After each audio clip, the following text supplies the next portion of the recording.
Persona a Persona con el periodista Enrique Toussaint.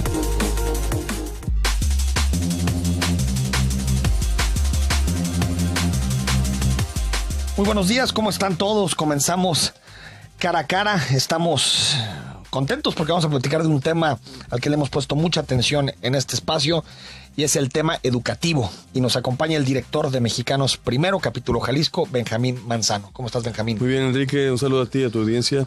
Benjamín, ¿por qué no platicamos primero de la prueba PISA? Y bueno, ya decías antes de que empezáramos a platicar que pues muchas decepciones en este tema. ¿Por qué no nos haces un balance general de los resultados para México en particular? Sí, primero quisiera contextualizar para que los que están escuchando el programa puedan visualizar de qué se trata PISA. México es un país integrante de la OCDE, de la OCDE, que esta agrupación de países que tiene una cooperación económica, establecen criterios para evaluar el desarrollo de ellos mismos en distintos rubros. Y en el rubro de educación se formula esta prueba que evalúa los aprendizajes de los adolescentes entre 15 y 16 años. Okay. ¿Por qué la OCDE decide que sea este grupo de edad? Porque en los países integrantes es la etapa en la que termina la educación básica. Okay. Entonces en nuestro país esto equivale a tercero de secundaria y primero de bachillerato. Es como la parte estructural de la educación, digamos, la que te termina formando, ¿no? Claro. Uh-huh. Entonces se hace la prueba PISA y los integrantes, bueno, se evalúan con esta prueba. ¿Qué pasa con México? Se incorporó a PISA en el 2000. Okay. Y del 2000 a la fecha, este es uno de los datos trágicos, ha ocupado el último lugar de los integrantes de la OCDE, es decir, son 35 países integrantes y México ocupa la posición 35. Nada más también contextualizar ahí, Benjamín, que la OCDE es la Organización para la Cooperación y el Desarrollo Económico, es como el club de los ricos. Es decir, competimos con los países más desarrollados del mundo, ¿no? Bueno, sí, ¿no? Digo, nada más para matizarlo, ¿no? Sí, no, por eso también yo te lo voy a matizar. ¿Por qué no? Porque tenemos países en desarrollo como Vietnam, ¿no? Que es una economía emergente, tiene menos Producto Interno Bruto que México. Está Chile, ¿no? Se acaba de incorporar Colombia, también Argentina. Entonces, por eso te digo, sí, no, definitivamente sí nos pone una tabla alta a los países latinoamericanos o países como de Oriente que están emergiendo. Pero sí está Reino Unido, está Finlandia, están las grandes potencias, de acuerdo. Pero también nos podemos medir con los que están igual de fregados que nosotros. Entonces, como dices, como los países latinoamericanos, por ejemplo, o el sudeste asiático. Exactamente, el contexto no es pretexto, ahorita lo voy a profundizar. Entonces, esta prueba mide tres ámbitos del conocimiento muy importantes para que un ser humano pueda enfrentar el mundo. Es ciencias, que es el foco relacionado con la comprensión del mundo, las grandes preguntas, el pensamiento científico. Matemáticas es el pensamiento crítico, el pensamiento ordenado, la solución de problemas. Y comprensión lectora, que tiene que ver con la comunicación y la capacidad del ser humano de interpretar, de analizar, comprensión lectora sobre reactivos, sobre una lectura. Entonces son súper importantes.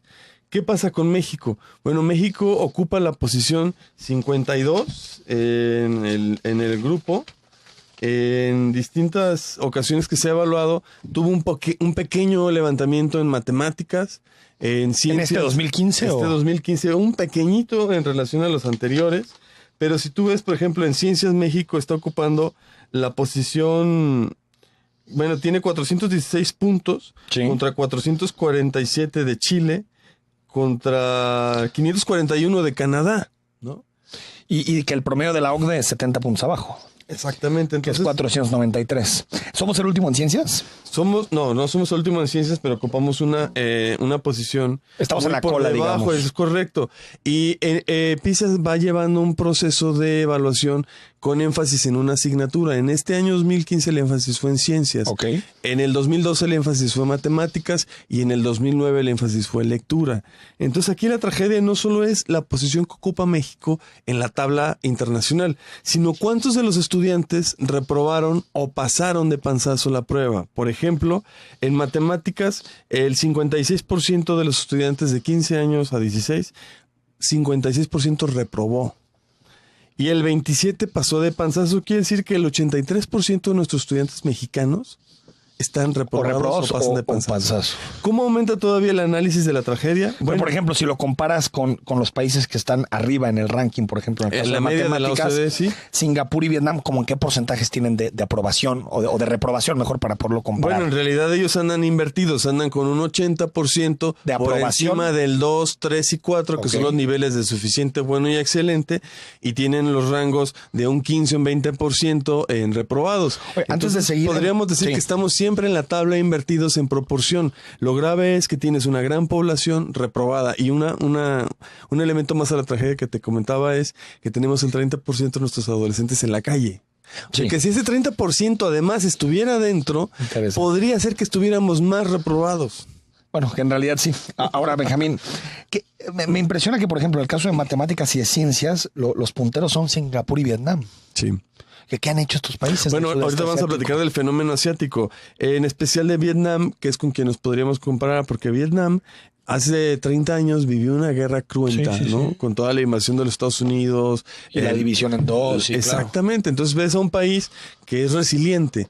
Y se hizo un estudio que manifestó el INE, que se toma en cuenta el índice de estatus socioeconómico y cultural de los países para poder nivelarlos con los países altamente competitivos. Okay. Y en esta tabla tú puedes ver, por ejemplo, que Vietnam tiene el 76% de los alumnos que sacaron del nivel 2 en adelante, es decir, de suficiente a bueno y excelente, en estatus de resiliencia. Quiere decir que son pobres. Que son pobres. O sea, jóvenes que tenían problemas socioeconómicos, el 76% pobres. Y en México, que sacaron del 2 al 3 o al 4, que es suficiente, bueno y excelente, el 13%. Fíjate. Entonces también es un tema cultural. Los mexicanos tenemos miedo a salir adelante. Hay muchas condiciones, el sistema. Pero en este caso, el 76% que son pobres, en el caso de Vietnam, también puede tener que ver con el sistema educativo, por ejemplo, claro, que brinda más oportunidades. Claro. O sea, no necesariamente con un tema cultural. El 21% del presupuesto de Vietnam se dedica a educación. De entrada. Aquí estamos a duras penas con el 6%. Pero no solo es eso, se utiliza bien. Fíjate, en México se utiliza mal. Lo que me queda claro es que en Vietnam sí es la educación un espacio de igualación social. Claro, claro. En México no lo es. Ahí está claro el porcentaje. No, en México la escuela repite la inequidad, repite la exclusión. Reproduce, claro. Y podemos ver entonces que nuestras escuelas son expulsoras, porque tenemos el 30% de los adolescentes en la calle. Y además, los que se quedan no aprenden. Entonces, esto sí es un tema de política nacional que nos debe de preocupar, porque estamos visualizando un futuro incierto, porque estas son familias que se van a convertir en presa fácil para la pobreza, para el crimen organizado. Totalmente. Entonces, ¿qué vamos a hacer para levantar el sistema? Ahora viene otra cuestión política a nivel partidista. ¿Quién tiene la culpa? ¿No? Que es uno de los temas que se suele hacer. ¿Es problema de la mala articulación de la reforma actual? No. ¿O es una consecuencia del proceso de décadas de... No, pero ¿cómo le haces para evaluar la reforma educativa ahorita? Bueno, estamos a 3 años. Hace un año y medio empezó a funcionar. No, pues es imposible. Es un tema estructural de muchos años. Pero sí creo que aquí, porque esto es después de la reforma del 91, los estados tienen mucha responsabilidad. Bueno, los estados... las entidades federativas. Y también la administración de Felipe Calderón. Porque en tiempo de Felipe Calderón se fortaleció el Sindicato Nacional de Trabajadores de la Educación. Totalmente. Cuando Elbester Gordillo le dio la Secretaría de Educación Básica con su yerno Fernando González, que era la secretaría más grande del país, con el mayor presupuesto y con la responsabilidad más grave, educar a los niños. Vamos al corte y retomamos esto, Benjamín. Infórmate, actualízate, interactúa. Visítanos en www.zona3.mx.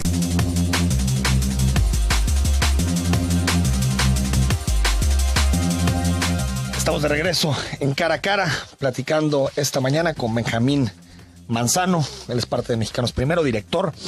Benjamín, nos quedamos con quién tenía la responsabilidad de los resultados tan malos que tenemos en la prueba PISA. Hablábamos de los gobernadores, que yo creo que son claves en esto, y a veces no se les mete en la ecuación, a pesar de que ellos ejercen muy buena parte de los recursos en materia educativa. Y decías Felipe Calderón por haber entregado la parte básica de la Secretaría a alguien, a un pariente cercano del Elbester.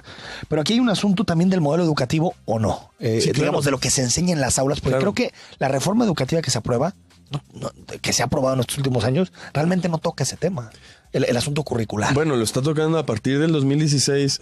Aurelio Nuño presentó la propuesta del nuevo modelo educativo que está ya más enfocado al desarrollo de competencias, a un modelo centrado en el alumno y sus procesos de aprendizaje más que en el docente y en el libro de texto. Nosotros tenemos una herencia de décadas de un modelo obsoleto que estuvo empotrado o sustentado en un modelo de desarrollo industrial. Sí. Entonces vamos a ser empleados, vamos a ser peones, vamos a ser licenciados que obedezcan indicaciones, no creativos que resuelvan problemas, no alumnos que tengan claro qué quieren, qué les gusta, no alumnos que aprendan de experiencias. Entonces, bueno, el nuevo modelo que se plantea, afortunadamente también fíjate que sociedad civil, entre ellos mexicanos primero, levantó la mano y le puso un alto a Aurelio Nuño y le dijo, no implementas un modelo educativo si no se ha consensado con la base, si no se ha consensado con la sociedad civil, si no se ha consensado con los empleadores, claro. Porque si no es otra vez un proceso fallido. ¿Qué pasó con Felipe Calderón? La Alianza por la Calidad en la Educación con el Bester Gordillo, más la articulación de la RIEP, que fue la articulación de la reforma de preescolar, de secundaria y en medio pusieron primaria, tardó más o menos 7 años en hacerse una amalgama de los 3 niveles que habían vivido la reforma. ¿Qué sucedió? Que la mayoría de los maestros estaban viviendo la reforma en las aulas sin haber sido capacitados en el nuevo modelo curricular. Una de las cosas que nos preocupa con la nueva reforma educativa, que ahora sí ya va enfocada a tema de contenido, es que los maestros empiecen a vivir pilotajes de la nueva reforma curricular sin haber sido capacitados en la misma. Entonces aquí creo que la sociedad civil, las universidades debemos de estar muy atentos a que no sea otra vez un bandazo político. Necesitamos un buen modelo que pueda trascender a las administraciones y que tenga como foco a los niños. Y el consenso social. Porque una cosa yo se lo preguntaba a Aurelio Nuño, que platicamos con él en el marco de la FIL, nos dio una entrevista.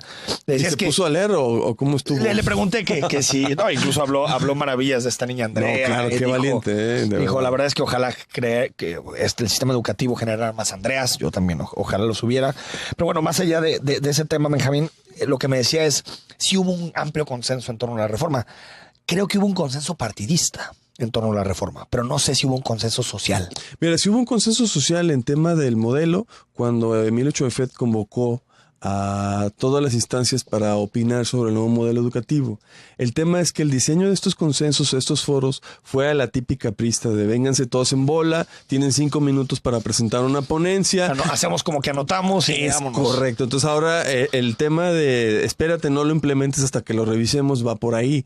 Tenemos que verificar que ese consenso social que se hizo incluye la voz de los académicos, de los normalistas, de los maestros, y en torno a lo del Pacto por México, yo creo que sí había un consenso de que el país estaba de la fregada y que la estrategia maestra para mover al país iba a ser la educación. Lo que generó mucha polémica fueron los cómo, como por ejemplo esta ley del servicio profesional docente, todo el tema de la evaluación de maestros a través del Instituto Nacional de Evaluación Educativa, todo el problema de perder el poder del sindicato. Que la evaluación ha tenido buena recepción en la sociedad civil en general. No sé si en los maestros. En los maestros también. Sí, en los maestros también. Ya están viendo los resultados de un sistema de evaluación por mérito. Por ejemplo, en Jalisco tenemos el 33% de los directores. Estamos hablando de 7,000 directores, el 33% son nuevos y ganaron su plaza por examen de oposición. Son jóvenes, ya no son personas que estuvieron haciendo labor sindical durante 30 años, son jóvenes que vienen con mucho empuje, hay que capacitarlos, hay que acompañarlos, pero ya tenemos sangre nueva. Y el 34% de los maestros de Jalisco entraron por examen de oposición. Entonces estamos hablando de un proceso de renovación magisterial muy bueno y los maestros ya están viviendo este proceso. ¿Cómo tiene que responder la autoridad? Programas de capacitación en tiempo y forma adecuados a las necesidades que están viviendo los maestros, que la capacitación no sea solo para pasar la evaluación, que ese es otro de los grandes problemas.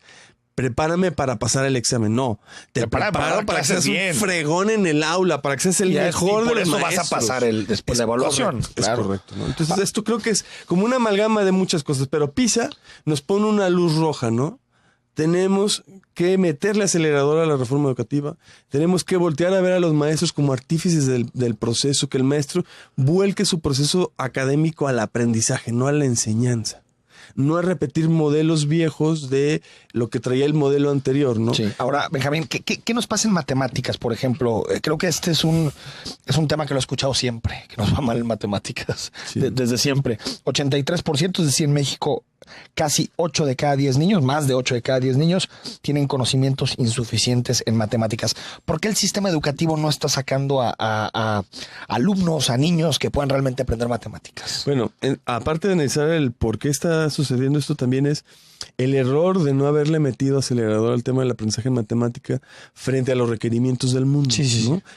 Tenemos una gran demanda de ingenieros, una gran demanda de programadores, una gran demanda de que los mexicanos avancen en la matemática. Por ahí en Jalisco, ¿qué te digo? Bueno, el clúster de la tecnología, la innovación. Hay dos elementos. Primero, que culturalmente se generó un miedo a la matemática y una como promoción exacerbada a las ciencias sociales, a las humanidades, ¿no? Como si la matemática, desde el proceso cultural se te dijera, la matemática es peligrosa, es difícil, ¿no?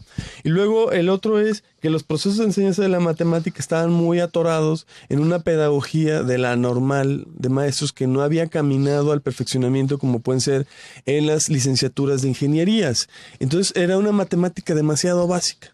Tenemos que caminar a que los mismos maestros de las normales tengan un pensamiento matemático mucho más complejo, ¿no? Más complejo, enfocado a los retos del mundo contemporáneo y habilitarlos. Hay ya proyectos de nivelación para la matemática, también para la lengua del idioma inglés, que es súper necesario. Entonces, claro, hay empleo, pero no hay quien pueda acceder al empleo porque no habla inglés o porque no sabe de la matemática. Entonces tenemos que superar esos escollos mejorando el sistema educativo con programas para los maestros. Sí, a mí sí me parece un asunto más de índole cultural, Benjamín, porque, por ejemplo, ves el caso de América Latina en su conjunto y están en promedios similares a nosotros, incluso pues, prácticamente iguales, ¿no?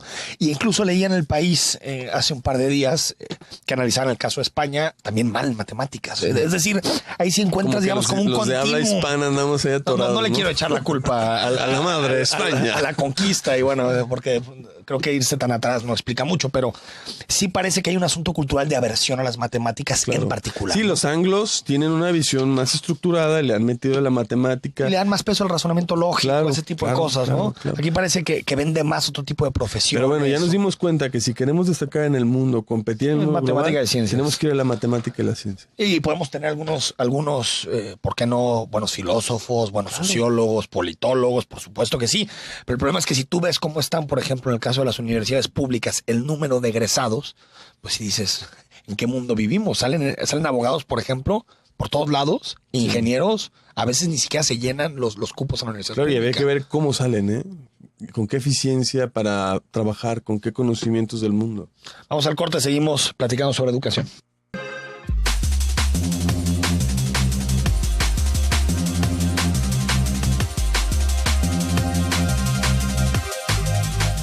De regreso en Cara a Cara, platicando con Benjamín Manzano, director de Mexicanos Primero, Asociación Civil, capítulo Jalisco. Benjamín, nos queda de analizar el tercer elemento de la evaluación PISA, desempeño en lectura.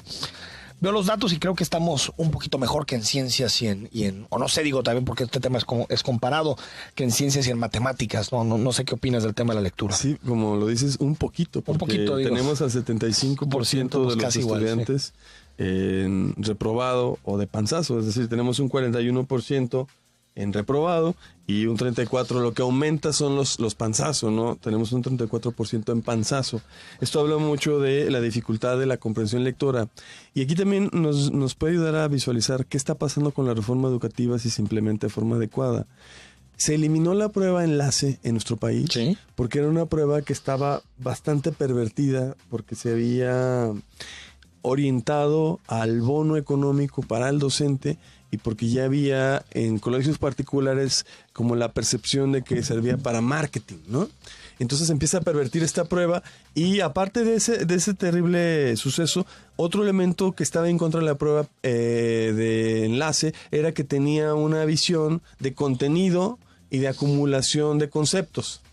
Cuando PISA evalúa la adquisición del conocimiento para la habilidad, es decir, ¿de qué me sirve la matemática si me roban en la tienda? Entonces, ¿qué pasa ahora con el Instituto Nacional de Evaluación Educativa? Da un vuelco muy importante a la evaluación del sistema de los niños, porque entonces ahora planea evaluar competencias. Entonces, si tú comparas los resultados de Planea con los de PISA 2015, son muy parecidos.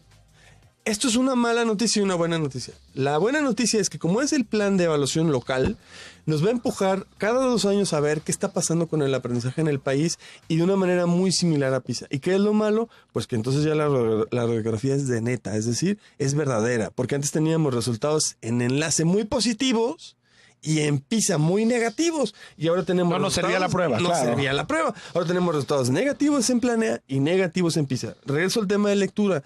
¿Por qué es importante la lectura? Con la lectura el adolescente o el joven puede comprender y puede comunicar.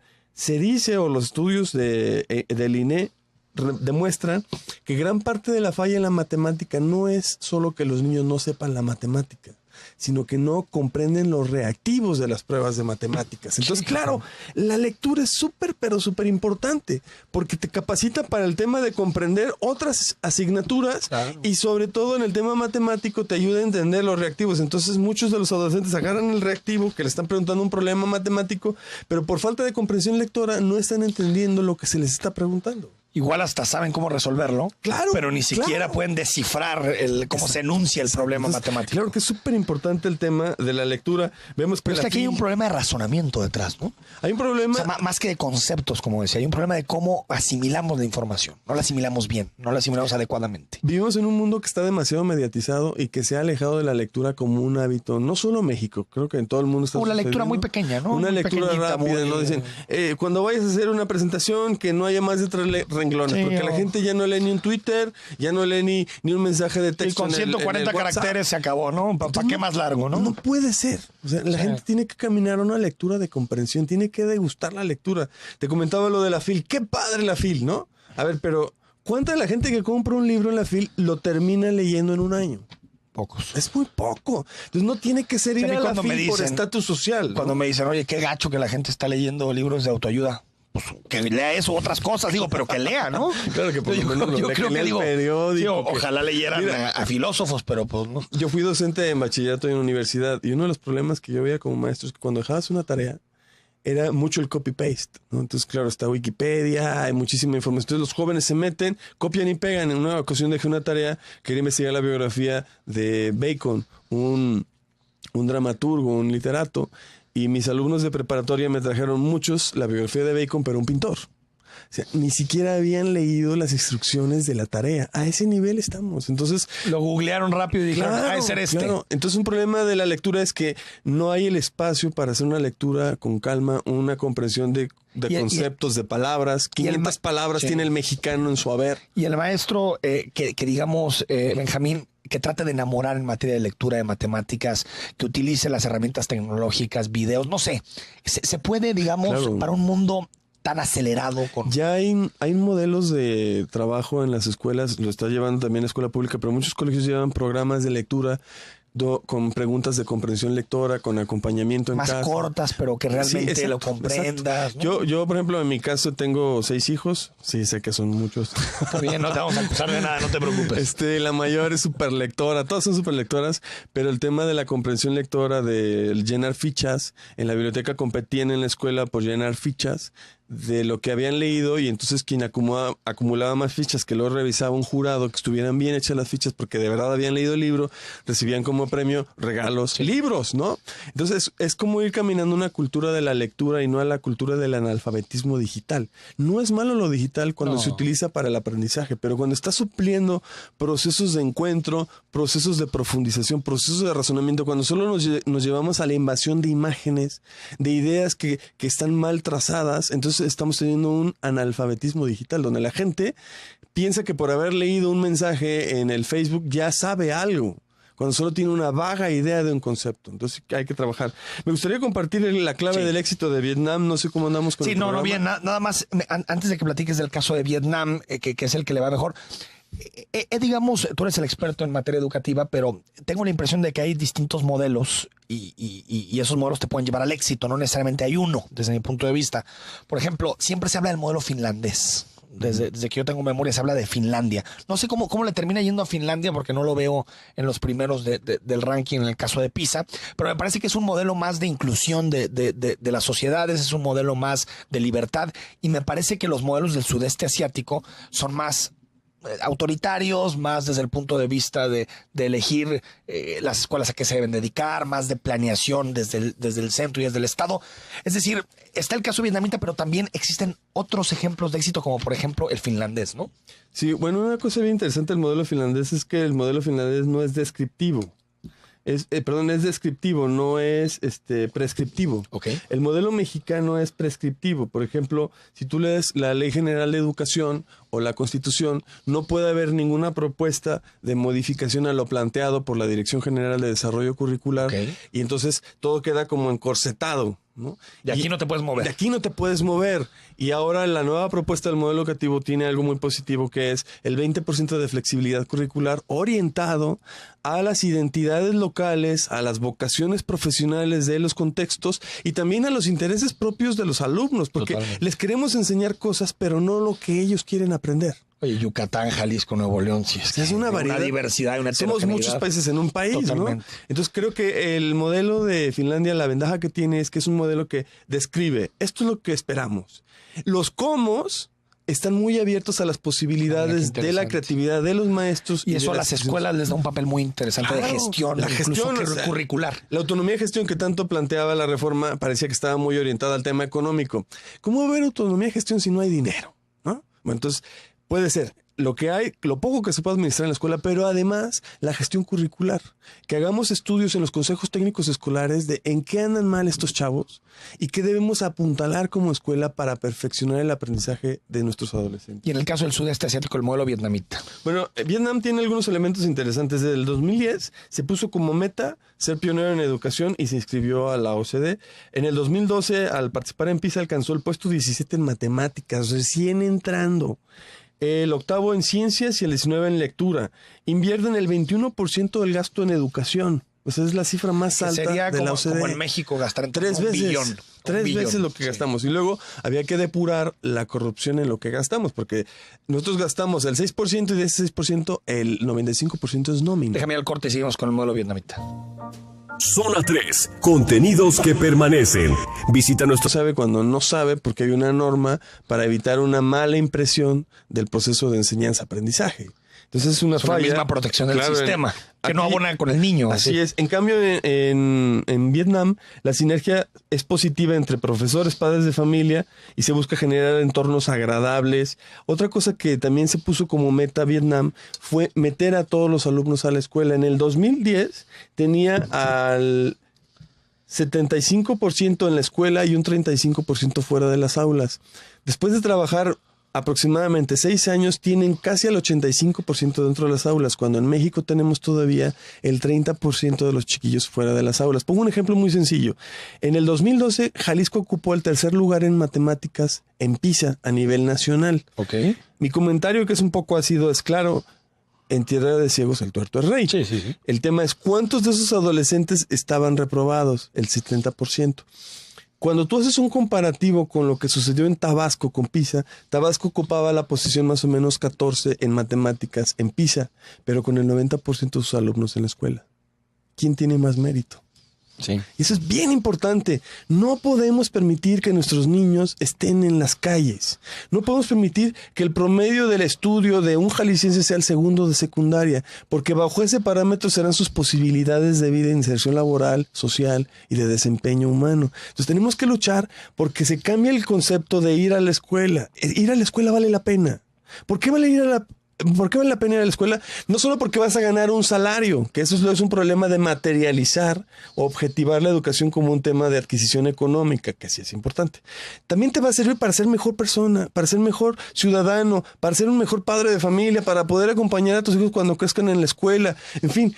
Pero como lo hemos convertido solo en una posibilidad financiera para los adolescentes, el estudio no tiene relevancia. Voy a ser igual de pobre. O tiene relevancia en la medida en que te dé algo. Por eso, si yo hago secundaria y voy a ser igual de pobre, es decir, voy a ganar lo mismo si el estudio no, mejor no el estudio.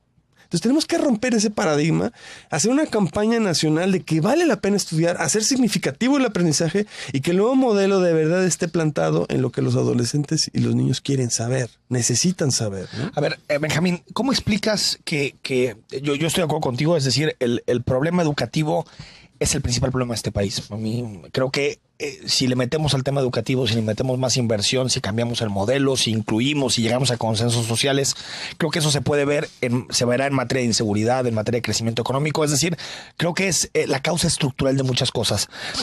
¿Por qué crees que los políticos, por ejemplo, en campaña no meten este tema? En realidad no se debate sobre el tema educativo en campañas. Bueno, y que la gente tampoco vota por eso. Vota por otras cosas. Pero digamos que siempre nos llenamos la boca diciendo que la educación es fundamental, pero al final, en términos del debate político y público, parece que no tiene ese lugar. En la última década yo considero que sí, y lo pudimos ver en las últimas campañas. Pero no estuvo el tema, ya después se aplicó la reforma, sí, pero no estuvo el tema. Ahora, hace 2 años hicimos todo un proceso le llamamos los 10 compromisos por la educación, sí, incluso los invitamos a ustedes, que era para amarrar a los presidentes municipales a tener esta visión, los capacitamos. Sí. Estamos metiendo a la agenda pública como un tema prioritario el tema de educación. Los Mexicanos Primero va a lanzar en febrero un proyecto que se llama Por un Jalisco Educado, donde vamos a amarrar a los que están actualmente en la administración y a los que vienen a que firmen por lo que la sociedad civil demanda por educación. No por lo que a ellos se les vaya a ocurrir, que si van a vender tabletas, que si van a meter mochilitas. No, a ver, ¿qué es un verdadero proyecto educativo? Creo que también tiene que ver con un despertar de la sociedad. La educación no es gratuita, nos cuesta infinitamente y es mala. Y lo es también la privada, también es mala la privada. Totalmente, los que pagamos impuestos, pero a lo que me refiero es que siento que tampoco en la sociedad hay esa conciencia de que tenemos una mala educación. O sea, que creo que hay la idea de que nuestra educación en México no es tan mala. Cuando vemos esto y nos comparamos con el mundo, queda clarísimo. Pero incluso están las encuestas, por ejemplo, Jalisco, ¿cómo vamos? Le preguntaba a los jaliscienses. La gente decía, oye, ¿tú crees que tus hijos tienen mejor educación que tú? Sí. ¿Cómo ves o cómo calificarías la educación de tus hijos? Pues bien, digo, no. Sí, yo estuve también presente en eso, claro. Es decir, es un tema de percepción cultural, ¿no? Una conciencia de que tenemos un sistema educativo colapsado y que no genera competitividad a nivel internacional. Totalmente de acuerdo. Totalmente de acuerdo. Pero creo que personas como tú, que son comunicadores, asociaciones civiles como Mexicanos Primero, tenemos que generar ese despertar. O sea, de verdad, al pagar yo una colegiatura en un colegio privado, que me estoy rompiendo el lomo, ¿de verdad mi hijo está aprendiendo más? ¿O es igual o peor? Entonces, son las grandes preguntas que nos tenemos que hacer los ciudadanos. ¿La escuela de verdad es gratuita? ¿Esa escuela secundaria en la que dice que yo puedo elegir? No es verdad que puedo elegir. Esa donde le toque la lista y así esté a 2 horas de distancia de mi casa. No es verdad. Tenemos que exigir que la educación sea un derecho humano habilitante y que la sociedad civil demande a las autoridades que tengamos una educación de calidad. Los que tienen y los que no tienen. Porque luego la fórmula perversa es la peor educación para los más pobres. Y no puede ser así. O sea, tenemos que cambiar eso. ¿Es un asunto de dinero, de inversión pública? Bueno, sí lo es y no. Sí lo es porque tenemos una desproporción del gasto. Por ejemplo, en Jalisco, el 42% del presupuesto estatal, es decir, de 100,000 millones, 42,000 millones se van a educación. Pero de esos 42,000 millones, el 95 es nómina. Está capturado el gasto en la nómina. Entonces necesitamos empezar a generar un equilibrio donde podamos invertir más en infraestructura educativa, más en tecnologías, más en materiales, más en capacitación de maestros que solo en la nómina. Entonces hay que eliminar la nómina corrupta. Pero para esos equilibrios hay que correr gente. Claro, eliminar la nómina corrupta. Si hay comisionados sindicales todavía escondidos, eliminarlos. Si hay aviadores, eliminarlos. Si hay incompatibles, ¿cuál es el incompatible? Pues el que tiene 3 plazas y que solo con una capa de Superman podría llegar a la segunda. O con un helicóptero, sí. Sí, claro. Gente que tiene ¿Todavía las incompatibilidades siguen siendo muchas? Existen, claro que sí. ¿Y se lo han dicho al secretario de John? Hemos hecho estudios de trabajo conjunto. Se han empezado a meter procesos en CEPAF, pero todavía tenemos un reto de limpiar la nómina. ¿Y para qué hacerlo? Para mejorar la educación. Y sí, puede haber un incremento del gasto por alumno, pero yo diría, antes de incrementar el gasto por alumno, necesitamos limpiar el gasto educativo, porque el 95 está en la nómina y además el poco que se gasta había que analizar si no es corrupto también, si se está gastando en lo que se dice, si no hay mochadas en las construcciones. O sea, que sepamos que en realidad si se invierte más en educación va a llegar al aula, va a llegar al niño, va a llegar a su entorno cercano. Ese es el buen peso invertido, exacto. ¿Y crees que ahorita una buena parte de ese gasto no llega al alumno? Yo creo que en una buena parte no llega el alumno por inercias. No puedo decir que es una cuestión de esta administración, sino que necesitamos establecer los parámetros, las normas y la vigilancia ciudadana para que se vayan rompiendo estas inercias de cómo se hacían las cosas. Desde ahora que tenemos un Infejal, pues vamos auditando que el Infejal esté cumpliendo con los proyectos que marcó la escuela al 100. 50,000 millones de pesos en infraestructura, 2,500 millones de pesos para Jalisco. Queremos que estén bien invertidos, entonces hay que acompañar estas instancias para que cumplan con esa transparencia y que de verdad podamos ver escuelas mejores, niños con mejores aulas, etcétera, ¿no?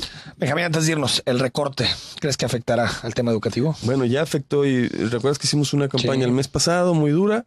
El recorte al final de 27,000 millones de pesos quedó en 25,000, o sea, logramos salvar 2,000. Lo que más se salvó fue el tema de becas indígenas, becas al tema nacional y el programa para desarrollo infantil, pero se afectaron rubros como capacitación, se afectaron rubros como infraestructura educativa, y bueno, el consuelo es que el recorte fue para todas las áreas. El malestar es que no fue para las cámaras, para los congresos, para los gastos de partidos políticos, que no fue para la publicidad gubernamental, y nos parece hay tres cosas en donde no ¿no? puedes recortar: educación, salud y programas sociales. Así es. Lo demás yo creo que todo es recortable. Bueno, pero aquí en todas las tuvimos materias, 25,000 millones es un educación. recorte salvaje. Sí. Gracias, Benjamín, por estar aquí con nosotros. Nos vamos en cara a cara. Mañana estamos a las 9 de la mañana para platicar de más temas de la agenda pública. Zona 3, contenidos que permanecen. Visita